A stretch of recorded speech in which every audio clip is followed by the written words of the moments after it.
Venerable vixens and grizzled guys, pop your panoply of pills, double-check the connections on your colonoscopy bag, and I may be functionally impaired, but I still have feelings. Hey, get off my lawn.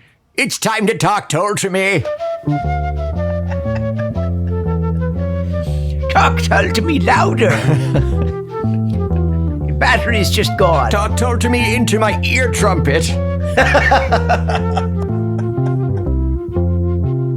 Welcome back to the podcast. I am Omen Thomas Sade. And I am Nick McGill. Together we are the Feckless Momes. And this, my senior's citizen, is Talk Tull to me. A memory-sharing circle in the activities room of the Prog Rock nursing home, in which nurse-administered sponge bath Nick and old world Omen will speak loudly, slowly, and clearly to each and every tried and true track that rehabilitation rock band Jethro Tull have ever committed to the Shady Acres Wild active retirement community. Track by timeless track, album by aged album, we will take the daily blood pressure readings of the Whistler, administer a musical enema prescribed by Dr. Broganbroom, and remind everyone that you should start making your way to the lavatory as soon as you feel that Sunday feeling. Otherwise, you'll end up with a slipstream and we'll have to call the backdoor angels. Yes, and by tasting the immortal liqueur of these ancient tracks, perhaps we can achieve the biblically venerable age of the swing-bed Scotsman, the musical Methuselah, the omniscient octogenarian, the grown-up with his bone-up, a man whom, if he was a cheddar cheese, would have become sharp enough with aging that you could shave a baby with him. Ian Antediluvian Anderson. Very good. Very good. You had 2 weeks to prepare that, and I'm not disappointed. And I didn't start until 20 minutes ago. I knew it. Still, very good. I refreshed my brain. I looked at the sea. Yeah, that's all you need. I forget where I heard it, but apparently there's this dad trope where you just stand at the back door and look out at your yard with a cup of coffee. Yeah. And I find myself doing that very often, actually. But for you, it's the sea, right? Like that's got to be it. You know, I look out the back door of my place here and with my pre-workout drink in the mornings and look at the butterflies. It's the same thing. It's the same thing. Yeah. But I do think that, once in a while, I think my inner child is a consumption-riddled, sick Victorian child. And so sometimes I have to take myself to the seaside. Yes. Yeah. You cough into your little hanky and your oil baron dad sends you off to... Exactly. Shall I ever live to see 20? Shut up and drink your gin. It's medicinal. Have some laudanum with that gin. Nick, speaking of the podcast, here we are. Mm-hmm. We are like tree surgeons, working our way through roots to branches. And we have the pleasure of yet again talking about a wonderful track off of a wonderful Jethro Tull album. And Nick McGill, what is that track today? That we do. We are on track number 8.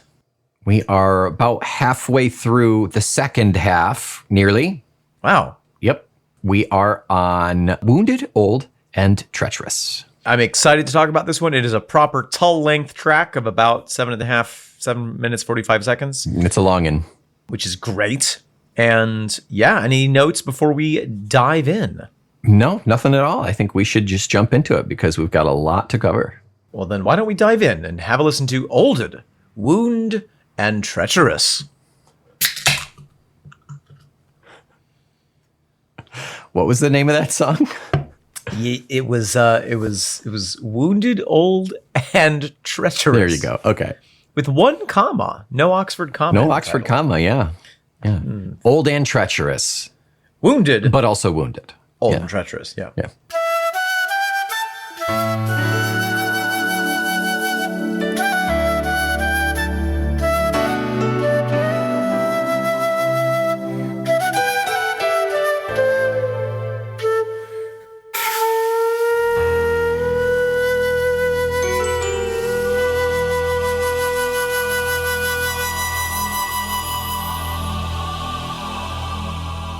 Nick McGill, I have a full beard, and my son has gone to college now after that song. Because the song was so long. Because it's a long song. I see. That's quite a good joke, Nick. That Nick, he's a funny guy. You know, I like a long one. And I also enjoy a Jethro Tull song that's many minutes in duration. Talking about hot dogs, right? Foot long? Yep. Submarine sandwich? Yeah.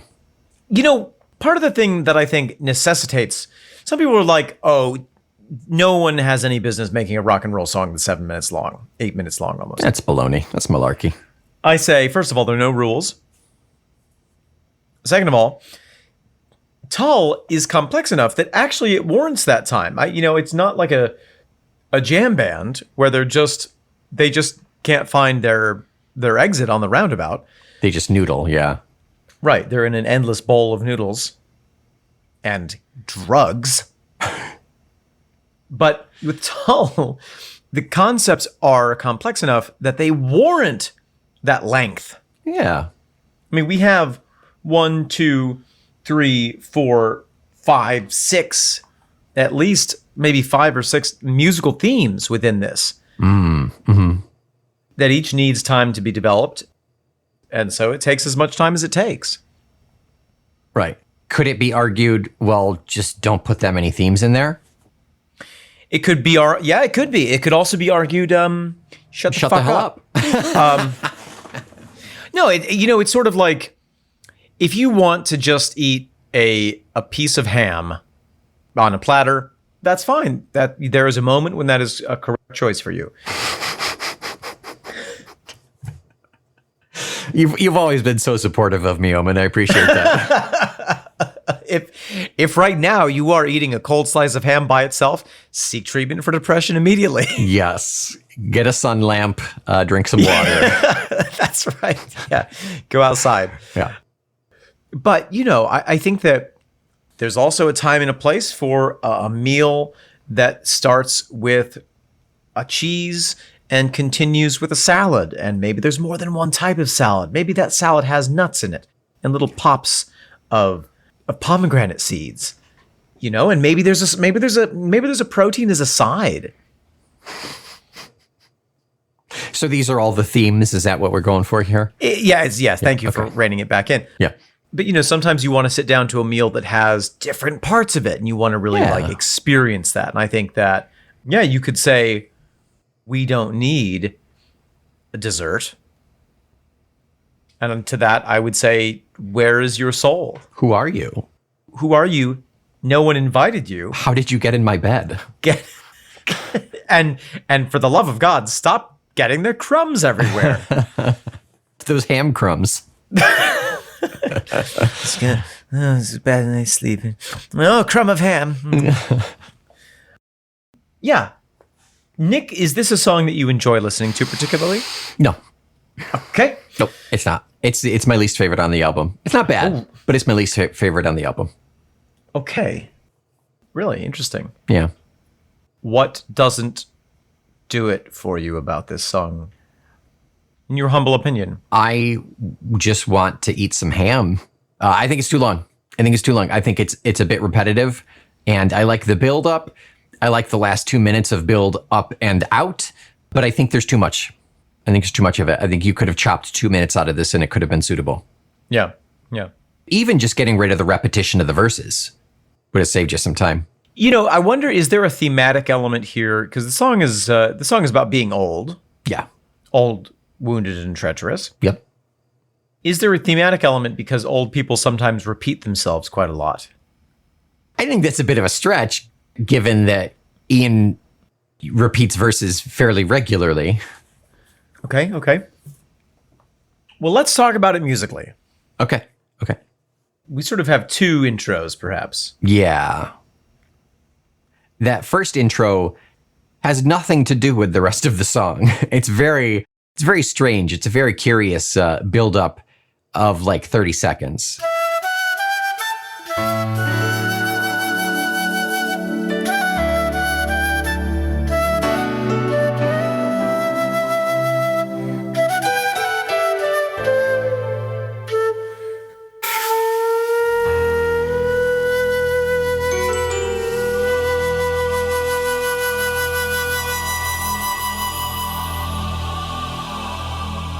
It's interesting. It seems to be some lighter themes than the rest of the song. Yeah.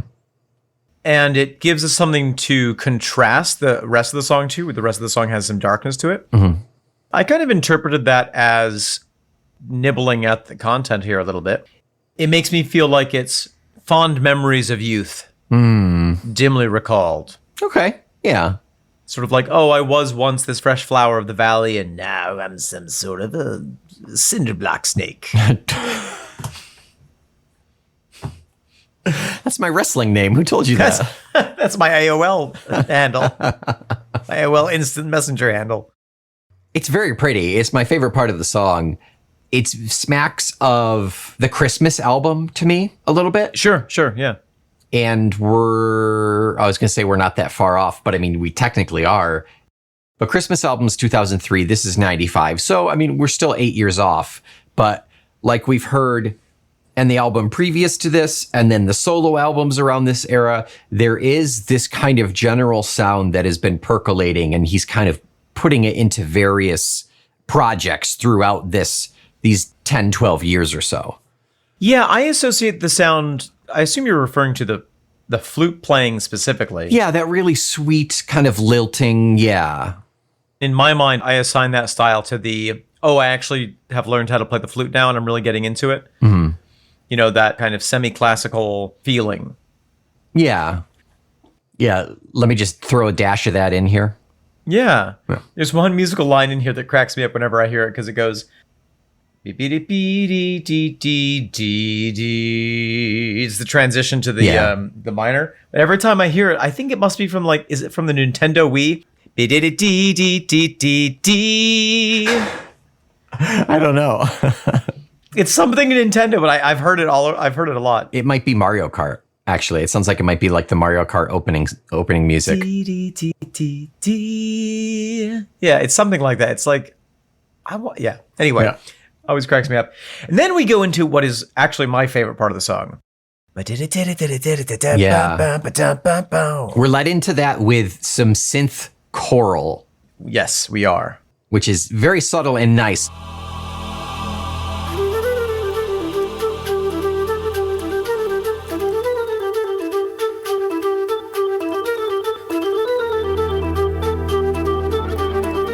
The synth strings, piano, and flute fade out. Synth choral kind of connects the bridge between the two, and then we get the attack on that flute.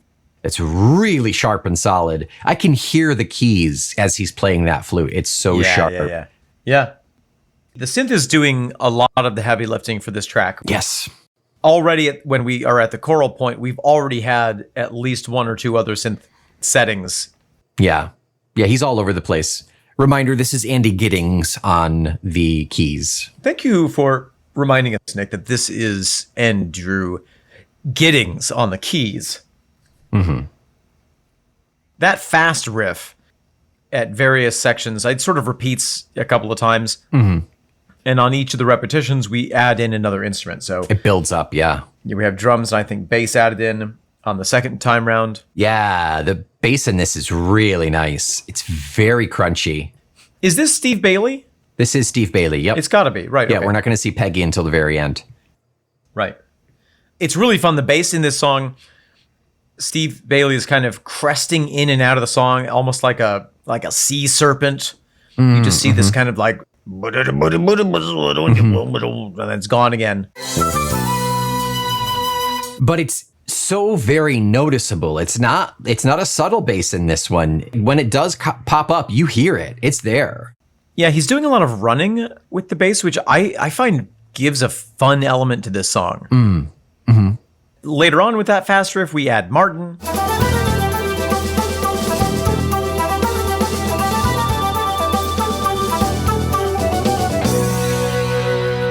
Although it's very subtle. A lot of this song, I was like, where's Martin? Like, he'll play like one note just as a piece of background or something. Right. There's one moment, about 2:38, when Ian says, "Need no fuss." Leading up to that and after that, Martin kind of pops up in between each of the lines. He's like, pow, pow. But when he does "Need no fuss," he goes, pow, pow, pow. Won't make trouble, they don't need no fuss. He stings with him as he says that. Oh, don't need no fuss. Yeah, because he's sort of doing a triplet there, and so Martin's accentuating that. Yeah. We get Ian's speak singing coming in at about 1:30. Very, very heavy speak singing in this one. And, I like this. I am a fan of the speak singing in this context. I don't know that it always works for me, but I like it in this song. You also like Hot Mango Flush. Love Hot Mango Flush. This is actually pretty reminiscent of Hot Mango Flush now that I think about it. It is. I wish I'd had more mangoes because now I have to flush my body with vitamin C. Because now I'm old. Because now I'm old. Yeah. I regret not having had more mangoes in my life. When I was hot. When I was hot. Yeah. Yep. Yeah. The bass in this section becomes positively reptilian. I don't know what I meant like that. when I wrote that, but I don't care. It's great. It just sort of seems like how a reptile will move like sometime very slowly, and then they'll just like Scamper. pause in a weird way. Yeah, and then they'll go sa-ta-ta-ta-ta-ta-ta. And then they'll look at you and they'll go blink. That's what the bass is doing for me. I get it with its sporadic nature. Yeah. There's very little higher thinking with the bass in this. Just pure instinct. Lizard brain, Cold-blooded. animal nature. Yeah. Exactly. Yeah. Speaking of cold-blooded, at about 5:40, we get a more subdued frog but it's not resonant. Like the frog has that open pocket of air to make it resonate a little bit. This is more like a cricket. It just kind of like rattles and rubs.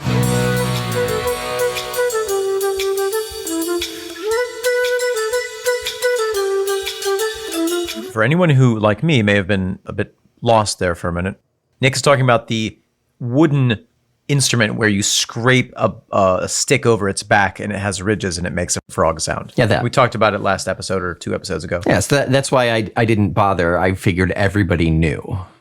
Yeah, and you're right, but just jumping back a little bit, we have a very 90s sounding piano, that kind of like da da. Oh yeah. Da da da. Everything has a lot of echo or reverb on it. It's splashy.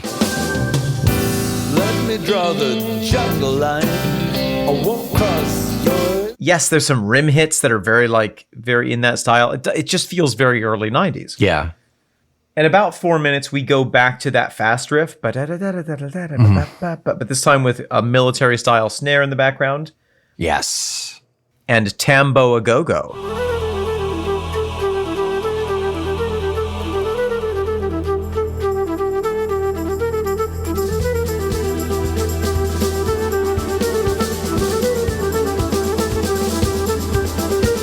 Oh, I missed the tambo. Now that I think about it, I know it's there. I didn't note it, but I regret having not noted it. I have ennui about the fact that you didn't notice it. That's all I expect from you. Yeah. That way, everything else is I'm really tickled. Yeah. If you actually have emotions about me. Yeah. It's Schadenfreude, but it's an emotion.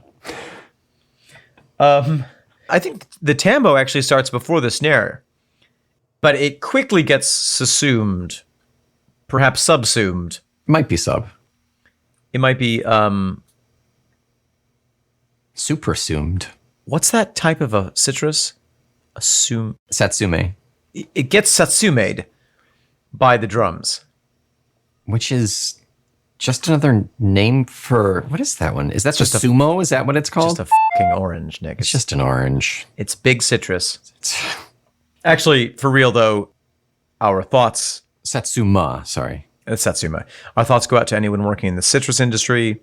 The greening bacteria has destroyed 90% of the citrus industry here in Florida, and it is trucking its way through South America, and there Monoculture, baby. That's what happens. might be hard to get their citruses here in the next 50 years. Satsuma mandarins are a specific type of mandarin orange originating in Japan more than 700 years ago. They are a lighter orange, sweet, juicy, and seedless. They're also the easiest variety to peel. The most tender, easily damaged type of mandarin, Satsuma mandarin oranges are harder to find fresh in stores. I'm also the most easily damaged, Yeah, but also the easiest to peel. but also the easiest to peel. Yes. You take the good with the bad. Yeah. Maybe the bad damaged is good as well. Daddy issues. It's good for juicing, at least. On the very last Treacherous, we have some goat voice. Oh, yeah. Yeah. But she's wounded old and she's treacherous. At 6 minutes, we go back into the quick flute gesture. That The frenetic flute. the frenetic flute with added voices, synth voices, and a building. There's some amazing bass layering happening. I don't know if it starts with the synth at just some incredibly low note, and then the actual bass gets added on, and then the drums get added on a bass drum. Yeah. It's just like thick, juicy layers of bass that are overwhelming in a good way.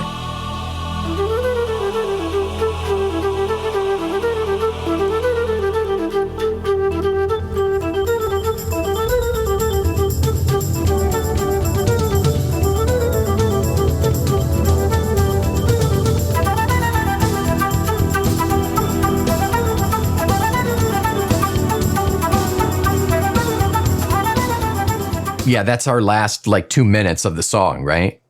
Yes. It opens up into a kind of cacophonous, joyous rupture out of the darkness where finally we get Martin Barr doing a little bit of soloing and trading lines back and forth with Ian.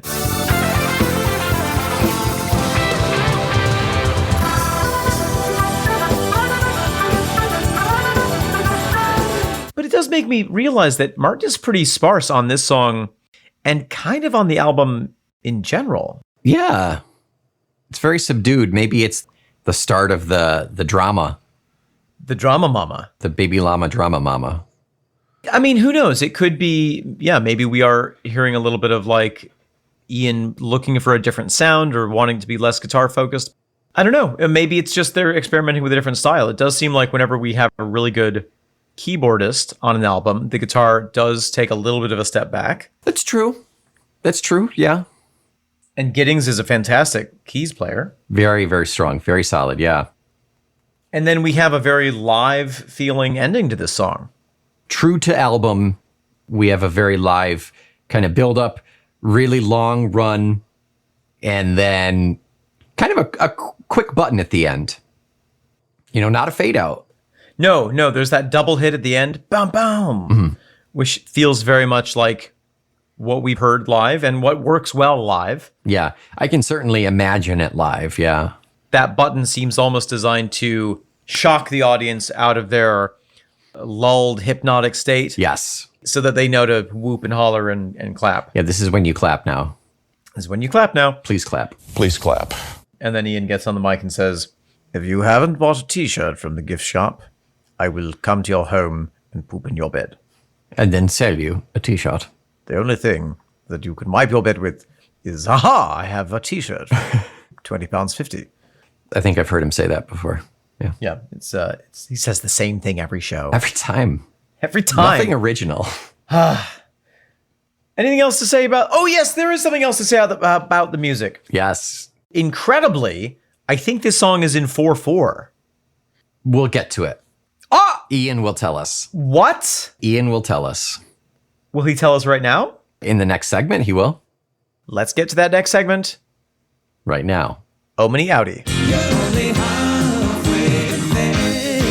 All right, I'm going to keep you in suspense for just a little bit longer. Please. Before we read about Ian's travel gear. Oh!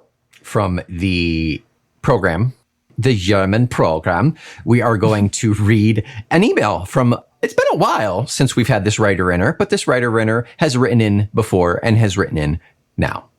Therefore, they are a return writer-inner. And we are happy to return to being happy to see their email. Correct. That checks out. This is from Jimmy James. Jimmy James. A reminder, Jimmy James is from Australia.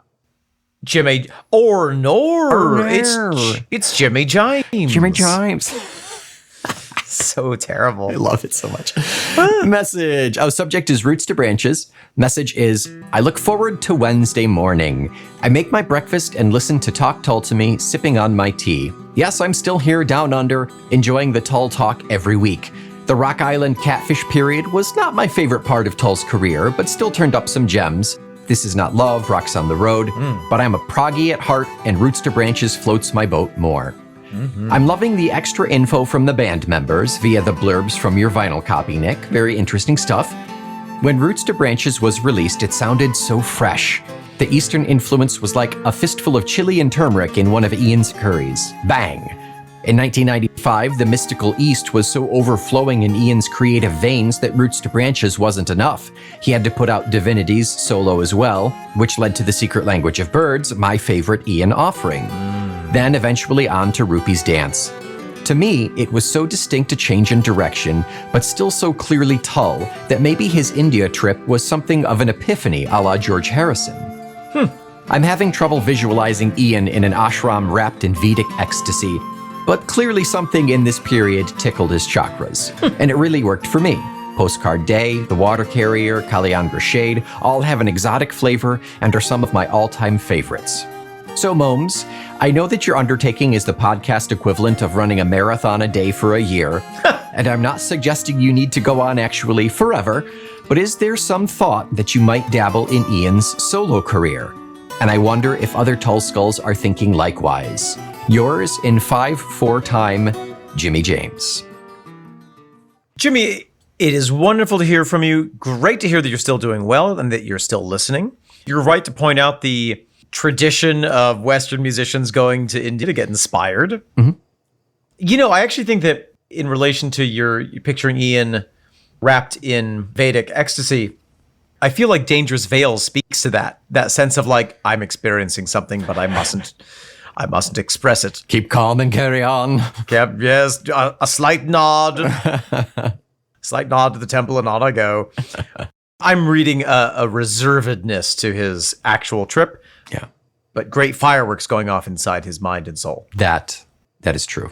Regarding the solo albums, if you subscribe to our Patreon, our very first Patreon, on January 15th, we covered Walk Into Light. And then the 4th and 5th Feckless episodes are the first and second half of Secret Language of Birds. Yeah. And then all the way up into, where is it? I think that was January of last year, by the way. Then back to April 15th, we have an episode where we did just Kalyandra Shade. I think we were planning on doing Rupee's Dance track by track because that is our personal favorite of Ian's solos. Yes. So we may pick that up with more Feckless episodes. And then we are actually going to be covering at the very end of the run, we're going to be covering Thick as a Brick 2 and Homo Eroticus in the regular feed. Yep. Because that band was the band that Ian had for so long. They're the ones who did Zealot Gene. Yes. So we're counting those as the actual Tull material. Yeah, it's sort of an apocrypha situation. Yeah. But we are very bored and have nothing better to do with our lives.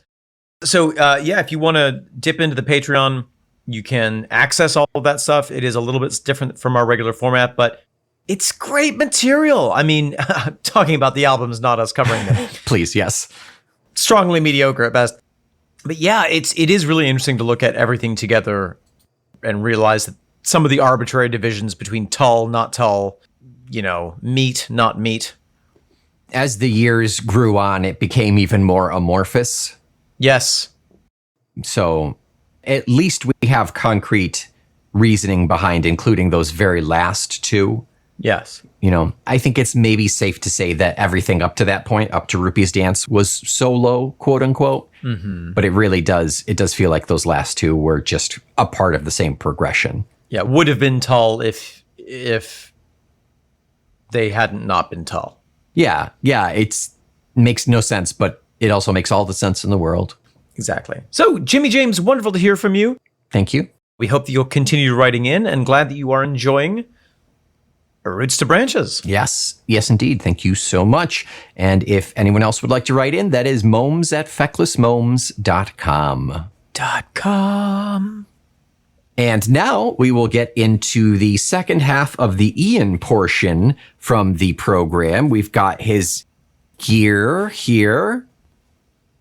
Wow. Quite the setup here. We'll get into it. Luggage type Travel Pro Rollaboard. Original flight attendant model still going strong after some time. Gives credibility to the brushing away of overzealous and expensive bellhops with the excuse, it's okay, I'm an airline pilot. Piggyback top pack for stage cozy and general accessories. Then we have the innards of that luggage. Plastic bag containing Andy Giddings type sandals for warm weather recreational wear. Never to be for photos or meeting royalty unless, of course, they are also wearing their beachies. Tigger-type stuffed toy for low-risk cuddling purposes. Gulf Air Club class toiletries bag for all those extras too many or too boring to mention, unlike the fascinating and complex list below. Wash and Gone shampoo, Red Dirties bag, red for danger. Spare trousers, 4 t-shirts, 4 sets underwear, upgrade jacket and smart pants worn for traveling to back up gold BA executive club card conspicuously displayed on luggage. Upgrade personality signature involves walking at all times at least 20 meters from other scruffily dressed band members and carrying out imaginary mobile phone conversations at the check-in line using alarm clock, camera, Tabasco bottle, etc. Oh my goodness. My father-in-law knows Lord King generally gets you nowhere. Halcyon sleeping pills, banned in almost every country but haven't killed me yet. Perhaps because I only have to take about 4 a year. But for something never to leave home without, they are much easier to swallow than American Express according to most local friendly retailers. Oh, nobody accepts American Express. I guess that's what that is. Mozzie Guard insect repellent for those heady and carefree nights under a tropical moon. British Airways timetable to prove that I am an airline pilot. Okay. Electric toothbrush, every pilot carries one.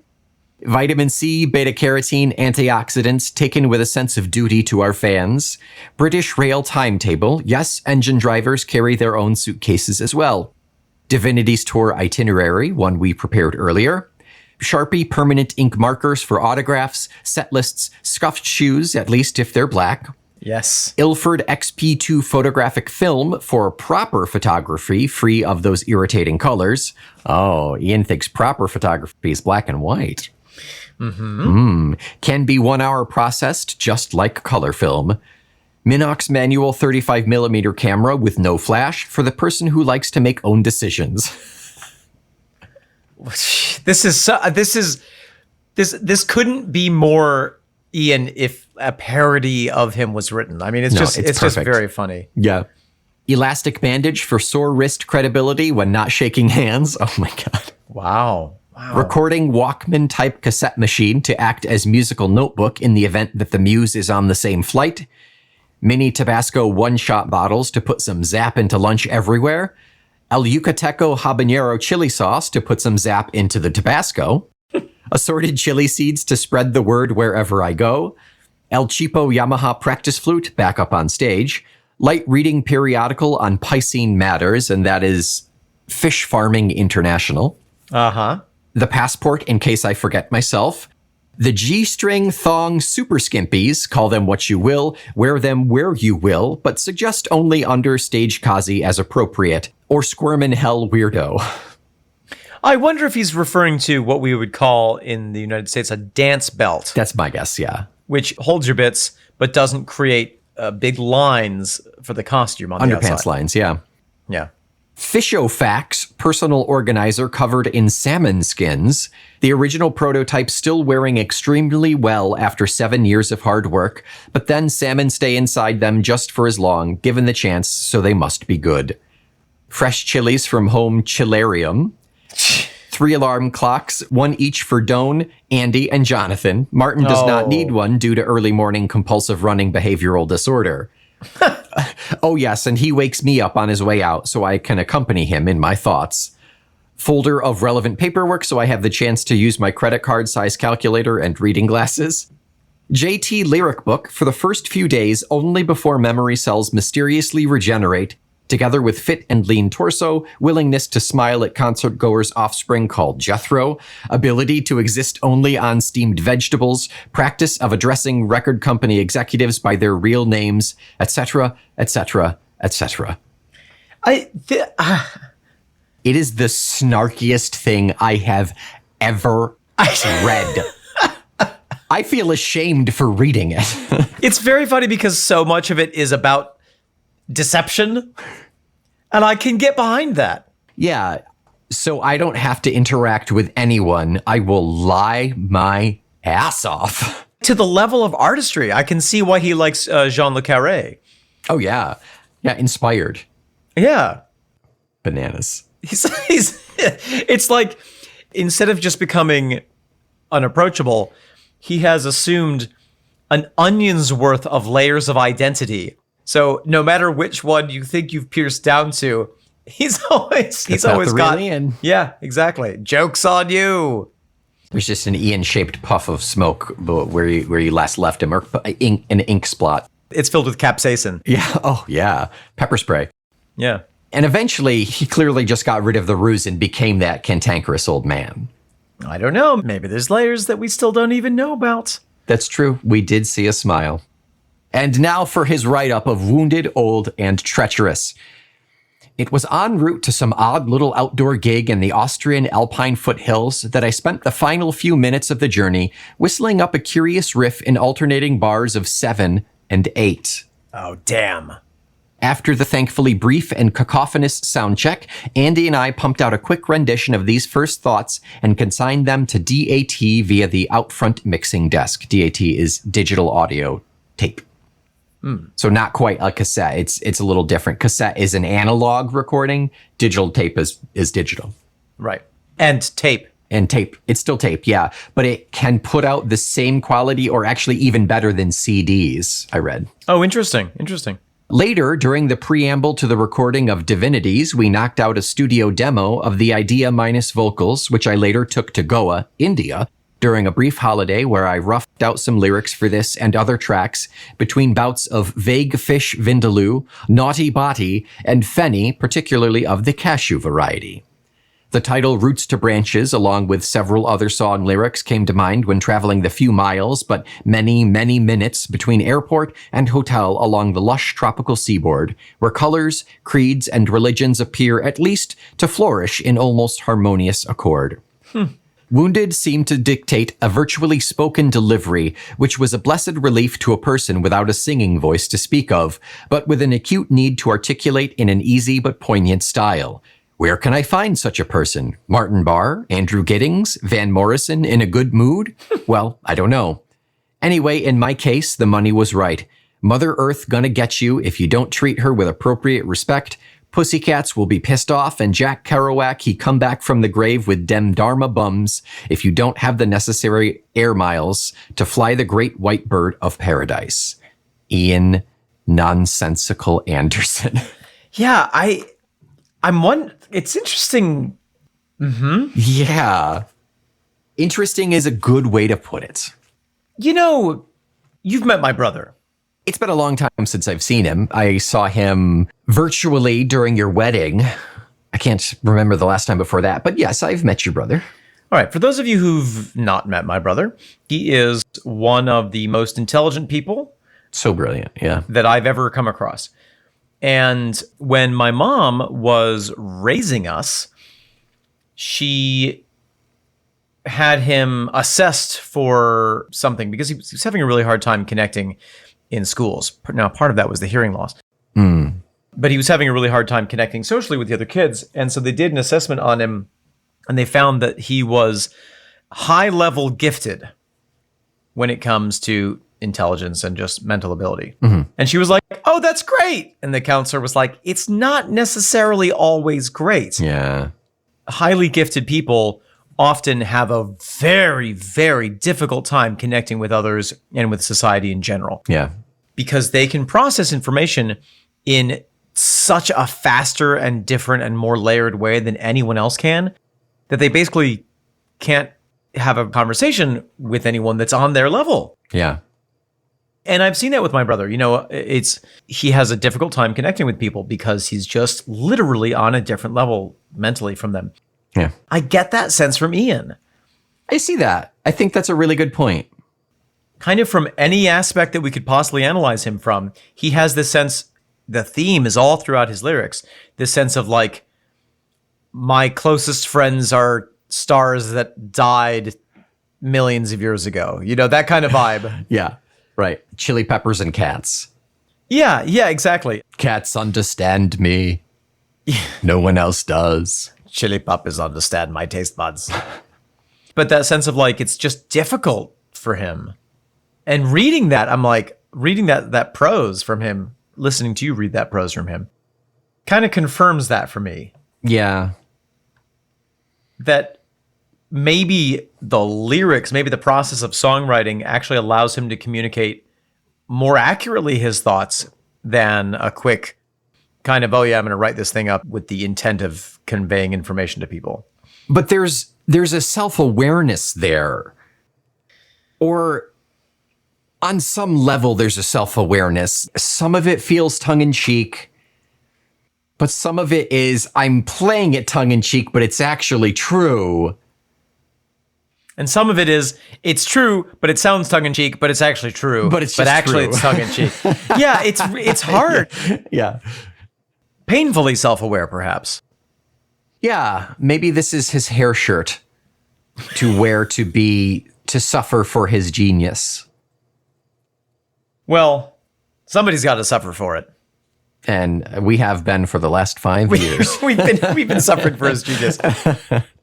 It is interesting. It really does. There's something very relatable in a strange way, but also so bafflingly out there that it is impossible to relate to. Right. It is the barest sliver of Venn diagrams. Like you get like just this like small percentage of like, okay, Ian, okay. Yeah, and then it's like, and then I flew to Mumbai and ate a curry off of a cat. And it was amazing. It's strange. It's like, oh yeah, Ian, I also hate people. And then he keeps going, you're like, I don't hate him that much, Ian. It's fascinating. It's fascinating. I just don't talk to people at parties. I don't go to that extent of pretending to be an airline pilot. Which, tongue-in-cheek, probably, yes, that part was probably a joke. The bandage for the wrist, maybe not. Maybe something I'm going to try. Yeah. How often do you have to shake hands with people? I'm going to break my wrist just so that I never do. I'm going to cut off my hands. There you go. To spite your social behavior. To spite my face? Yeah. Wow. So, 7888. Now, take that as a grain of salt because I can't count 7/8 versus 8/8, so I wasn't able to do it. I got the 8/8s, couldn't figure out the 7/8s. I got lost in the 8/8s. But he says that he came up with that 7/8 as like his first whistle and he put it down. So it could have evolved to just an 8/8. Don't know. I would posit that some portion of this piece is the 7/8 switch. I wouldn't be surprised. And the rest of it is 8/8. But, whew. Oof, indeed. Tune in next week where we also will be discussing Old and Wounded and Treacherous. That's the second time you've done that. I don't know what's going on with me. Nick, Here we are. Wounded, Old, and Treacherous. That's the song. We talked a little bit about this at the end of last episode. Did we? Very, very briefly. I don't remember that at all. It's been so long. For behind the scenes, it's been 2 weeks since we recorded. Normally, it's a weekly thing. Omen went to Wales for a week. Hooray. I went to Wales. He went to Wales. I'll never dry out. So soggy. So, just to point out that the notion, like age and being old as a theme, we've had in Tull long before any of the band members themselves were old. Yes. Yeah. Ian was old when they started. He was the oldest 20-year-old to ever play in a rock band. Very truly an old soul. If anyone in the world Has a soul. has a soul and has been old when they were young, it's Ian. It's Ian. So I think that we've kind of jumped a little bit in our normal process because we had the hints. We had Ian just now telling us what the heck the song is about. Yeah, a little bit, yeah. Yeah, but I mean, and I could be wrong because I'm having a hell of a time really like sussing out solid meaning for each individual piece, but I mean, it's just about being old, yeah? Well, why don't we start out? Yeah. A walk on the quiet side late in the day, don't mean to get in anybody's way. A walk on the quiet side, late in the day. Don't mean to get in anybody's way. That sounds like a very typical old person thing to do. Yeah. The gods seem willing, sun's in the sky, old crows cawing as the straight crows fly. The gods seem willing, sun's in the sky. Old crows cawing as the straight crows fly. So that's a bit of a play on the phrase, a distance is as the crow flies, meaning it's a straight point between two lines rather than the actual route that you have to take. Yeah. Is he the old crow and the straight crows are flying faster than him? Right. Maybe he's ambling and kind of meandering, and the young people in a hurry are the ones who are taking that direct path. It could be. Yeah. It could also be. I mean, there's also, I'm reminded of the experience of when I walk past old people and they're going very slowly and you have to kind of go around them. Yeah, right. With your youthful stride. There was a time when love was the law. There was a time for the tooth and the claw. There was a time when love was the law. There was a time for the tooth and the claw. Interesting. Both of those things to me speak of youth to a certain extent. Yeah. Those are both passionate things, heated things. Yeah. When we are young, we are lovers and fighters. Mm-hmm. And then we mellow with age. Become sacks of potatoes. Yes. Yep. Sexy potatoes. Exactly. Yeah. Sexy taters. Last rites given, no holds barred. Heaven Express on my credit card. Last rites given, no holds barred. Heaven Express on my credit card. Yeah. Here's where it gets a little bit interesting. So now we're getting end of life.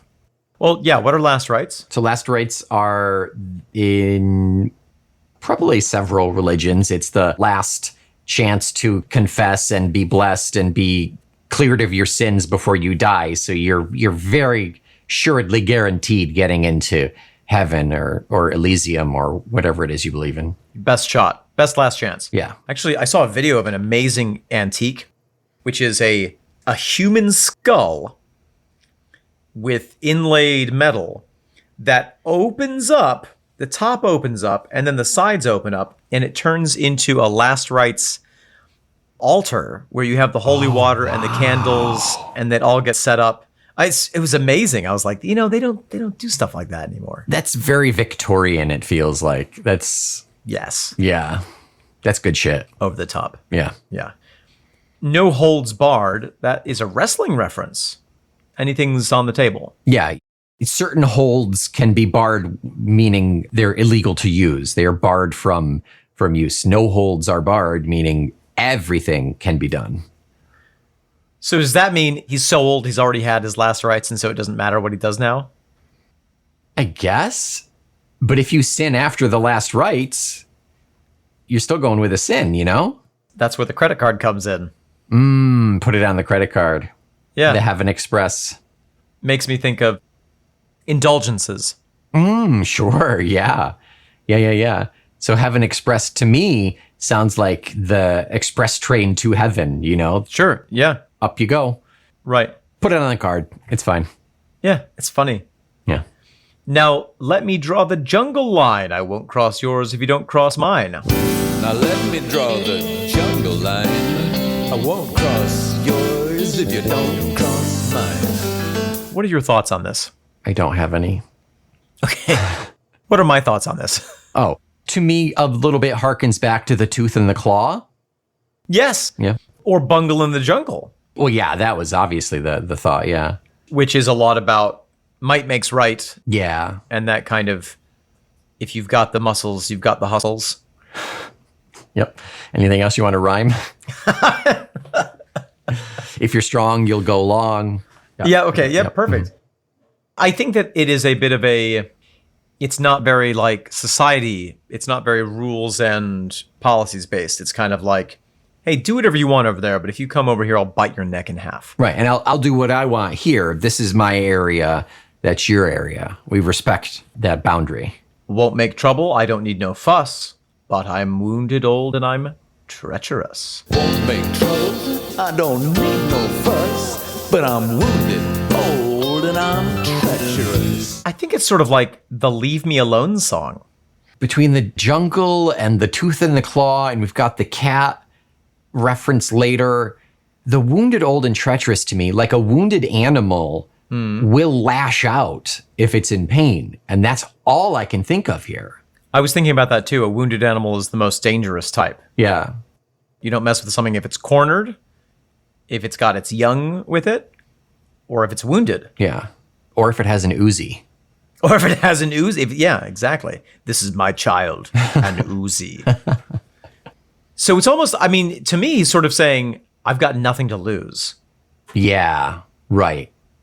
Right, what are you going to do? Yeah, exactly. I may not be as strong or as tough as I once was, but I've literally got nothing to lose, so make my frickin' day. Yeah, right. I'll go out in a blaze of glory, but I'll take you out with me. Exactly. Yeah. We get a repeat of the Allow Me to Draw the Jungle Line chorus-y thing. Then we move on to In the Crisp of the Evening on Sacred Ground, Ghosts of Fathers Pushing Moonbeams Round. In the crisp of evening, on sacred ground, ghosts of fathers pushing moonbeams round. Suddenly we're in A Midsummer Night's Dream. This is the next step. We've talked about being old, we've talked about dying, and this is the step after that. Oh, yeah. Or maybe he's describing he's so old that he's able to see to the other side. Yeah, he is bleeding over into that realm. Big cats prowling inside your head. They left for China. Better left for dead? Big cats prowling inside your head. They left for China, better left for dead. Yeah, does that sound racist to you? Not necessarily. Okay. Because he's not saying something else. You know, it could be that, you know, in China, tigers are sometimes chopped up and bits of them are used for medicinal purposes. So maybe it would be better if they died of natural causes wherever they are rather than being sent to China. Okay, yeah. He's starting to work out his big cat rescue thoughts. It's possible, yeah. Yeah, I wouldn't be surprised if he had some machinations in 95 at this point. I will say that this verse is as opaque as anything we've come across in this album so far. A lot of this song in particular is opaque. Like it generally fits if you stand back and you get away from the pixels, you see this rough idea of this song. Old and wounded and okay, I think I get it. I think I understand. But when you zoom in, your pointillism eyes just unfocus and you're like, why is that red right there? Yeah, the closer you get, the less it makes sense somehow. Yeah, exactly. It reminds me of the phrase, inside you there are two wolves. Except it's inside you there are two cats. They've both left for China. Yeah, and they're better off dead. Yeah. We get a repeat of A Walk on the Quiet Side late in the day. We got the jungle line first. Another Let Me Draw the Jungle line. So we've got that 3 within 4 verses. And then another repeat of There Was a Time When Love Was the Law. Yep. So the last verse that we have that's new is the very last verse of the song. Yeah. Living mountains gonna shake that town. Big mother calling you from underground. She don't want trouble, she don't need no fuss, but she's wounded, old, and treacherous. Living mountains gonna shake that town. Big mother calling you from underground. She don't want trouble, she don't need no fuss, but she's wounded, old, and she's treacherous. Okay, so this is that Mother Earth. So Ian said, Mother Earth gonna get you if you don't treat her with appropriate respect. Pussycats will be pissed off. And Jack Kerouac, he come back from the grave with them Dharma bums if you don't have the necessary air miles to fly the great white bird of paradise. So is that like some purgatory thing? The necessary air miles is like good karma and you are flying to heaven. Is that the ghosts of fathers, maybe? I don't get the Jack Kerouac anywhere on here. That could be because we're not familiar with Jack Kerouac. There may be a reference in here that we're just not getting. That's right. But he also, in other writings, he's mentioned how very few people do anything original, and he specifically cited Jack Kerouac as finding one thing that worked and writing it as 8 different novels. Yeah. Yeah, right. But I do think that, the last verse is perhaps the most clear for me in saying that, yes, Mother Earth is wounded because of humanity. Mm-hmm. Old, definitely, because she's the oldest thing that we know of. And treacherous, because you never know when a sinkhole might swallow your Toyota Prius. Right. And the more we do, the more we exacerbate that and increase the chances of that happening. Absolutely. Yeah. So that's very clear to me. The Dharma bums and all that is a little less clear. Yeah. But generally, I think there are themes of karmic law, there are themes of environmentalism, and there are themes of I'm old, so please don't bother me. Yeah, it's multiple layers of the same thing. Yes, Yeah. It's old things can be dangerous. Mm-hmm. On a minute scale or of an all-encompassing grand scale. And there also seems to be this sense of I am karmically unstable. So don't get too close. Almost like I don't care that I'm karmically unstable. I already have bad karma. Yeah. So slapping you around isn't going to bother me. It might be better karma, if we're Yeah, honest. it might be better. Yeah, exactly. Interesting. Mm-hmm. Really strange number here. It is. It very much is. But for me, there's something that I like about it. It reminds me a little bit of gold tip boots. Huh. I'm battered and bruised. I've got lines I can't use. I'm sold down the river, Yeah. et cetera, et cetera. Don't hurt my liver. Don't hurt my liver, but I'm turning again. Well, I'm battered and bruised. I got lines I can't use. My head won't deliver. Well, I'm sold down the river, but I'm turning again. Yeah, we're getting more of this idea of Ian being not necessarily Ian. It's not necessarily autobiographical, but the idea is clearly in his mind of aging, of things growing old, things going past their prime, things that are something that a 20-year-old most likely is not going to be thinking about and therefore writing a song about. Agreed. And as we move into the next album, we get even more of that thematic working. Yeah, .com is an old man album. Which is so funny because it's a kind of also couched in the newest technology. Yeah, always, yeah.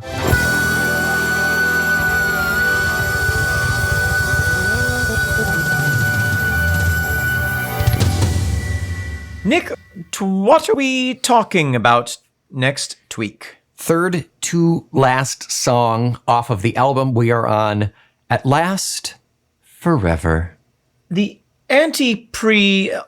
penultimate. Antepenultimate, yeah. The anti-penultimate to the last song. Correct. It's called? At Last, Forever. So, Nick, why are you holding my hands tonight?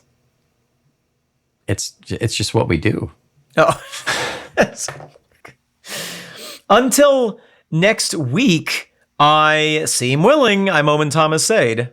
I don't mean to get in anybody's way. I am Nick McGill. We left for China, the feckless momes.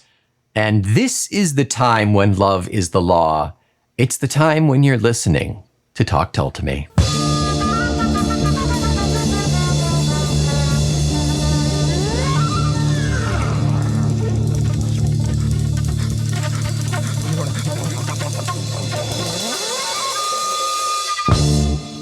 B21.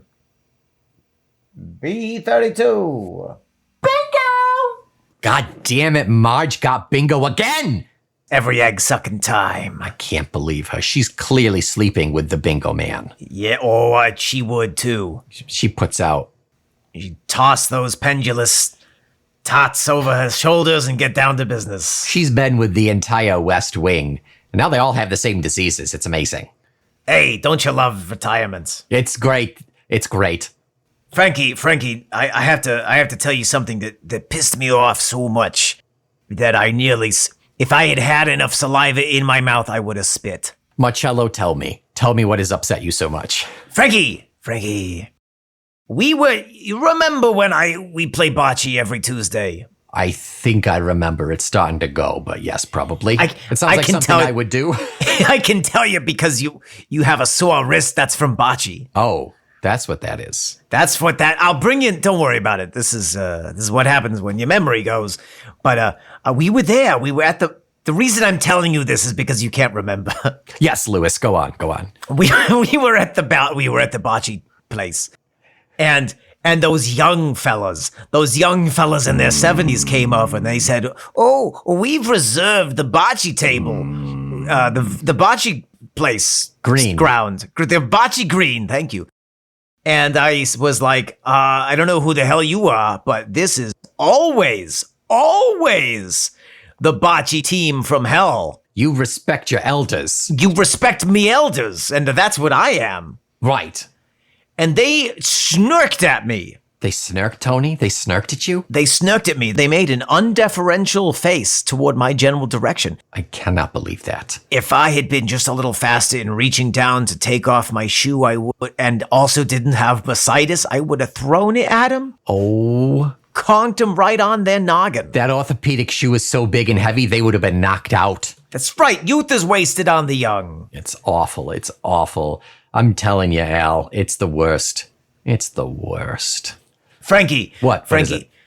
do you remember when it was macaroni night? Oh, I love macaroni night. I love to count each individual elbow. It keeps me alive. I know. Watching you do that is the most thrilling thing that I've experienced in the last decade. That's what I'm here for. Your entertainment. But you know what I heard this week? Now what? The facility has said that macaroni night is gonna be moved to Wednesdays. When am I going to count on Tuesdays? Your pills? I don't even know. I can't with this. If my kids hadn't abandoned me here 40 years ago, I would be livid and walk right out. But as it is, I can't roll my wheelchair on my own. That's right. And you know what else doth piss me off with a sense of royalty? What doth piss you off, Benjamin?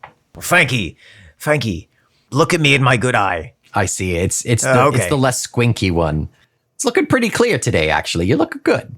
The cataracts have shined their willingness on me. If I hold my head this way, I can see right between them. You got to move your head real quickly and you'll catch it. Crick in my neck. Here's one more thing. Today's the day that we complain. Yes, it's a complaining Saturday. Yeah. And since you have short and long-term memory loss... Do I? It's time that we had this talk again, yes. Oh, okay. But I'll complain for the both of us. Okay, please do, Ed. Please do. I sent my t-shirt and my jacket and my pantaloons and my undergarments and my socks. Yes, all of them. And my hat to the washers. Right. And they came back and they had ironed them. Do you know how hard I've worked on these wrinkles? What? I wear the wrinkly clothes so my face looks less wrinkled. Don't they understand that we cannot fit into ironed clothes? Our limbs do not bend that way. What am I? A Barbie doll from the 1950s? What's cut out of a magazine and kept between the pages of a notebook? You're not made of cardboard. You're not two-dimensional. I've got dimensions beyond even the ones that people have counted. I think I have dementia.